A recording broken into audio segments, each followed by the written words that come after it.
Who gave coalition forces in Libya the right to eliminate Gaddafi? Well, that's the question Vladimir Putin's been asking during an official visit to Denmark.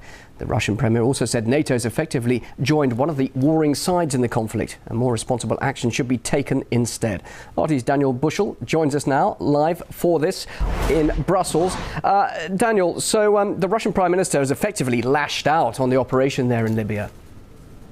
Yes, he's made the speech in Denmark and he was very angry. He says that Gaddafi is not the best person in the world. Sure, he's made many mistakes, done many bad things, but that does not give the coalition the right to bomb indiscriminately. His words were that they are bombing Gaddafi's palaces in Tripoli every night. Now, a coalition said that their plan was not to get rid of Gaddafi. So his question was, Mr. Putin's question was, why are the coalition forces obviously making this effort to go after Colonel Gaddafi himself? Now, we also heard that the experts here in Brussels have confirmed that there is bombing going on by the coalition forces, which is not being covered by the media here in the European Union. Mr. Putin added that oil was a key interest for the Western powers, for the European powers who have gone into Libya, that they want to get rid of Gaddafi and install people who are more favourable to the European Union so that European companies can control the oil reserves. Let's have a listen to exactly what Mr. Putin had to say.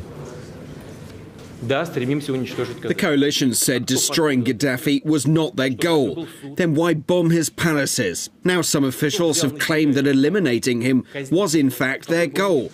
Who gave them that right? Did he have a fair trial? Returning to the no-fly zone, the bombings are destroying the country's entire infrastructure. When the so-called civilized world uses all its military power against a small country destroying what's been created by generations, I don't know if that's good.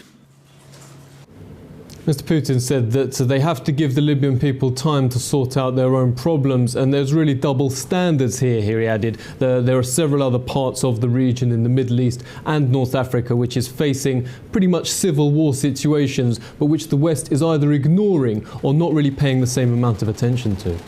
Well, Daniel, there have been reports about an EU plan to send army convoys to assist humanitarian aid there in Libya. Of course, there'll be those who say, well, this is really the start of a military ground operation, something, of course, that allies were adamant wouldn't happen.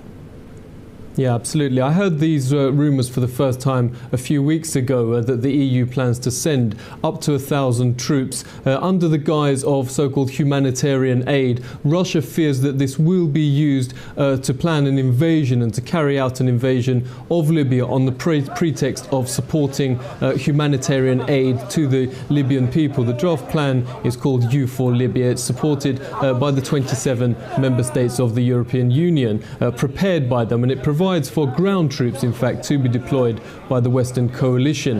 In the port city of Misrata, which is currently under siege by forces loyal to Muammar Gaddafi. Here in Brussels, Michael Mann, the chief spokesman to the European Union High Representative Catherine Ashton, said that they would only send up to 1,000 troops, and the troops would only be used if they came under attack. Otherwise, they would only defend aid. Now, Russia has said that it will only support another UN resolution if it explicitly says that it will not continue the violence, that if it ends the violence and starts negotiations, then that is the only condition under which they would support that. Now, I've been speaking to military analysts here in Brussels, and they confirm that ground troops are already in operation in Libya. This is not being covered by the media in the European Union, but troops are already in operation, and they are pushing forward in Libya with Colonel Gaddafi as the target. Daniel, thanks very much indeed for that. That's Daniel Bushell live there in Brussels.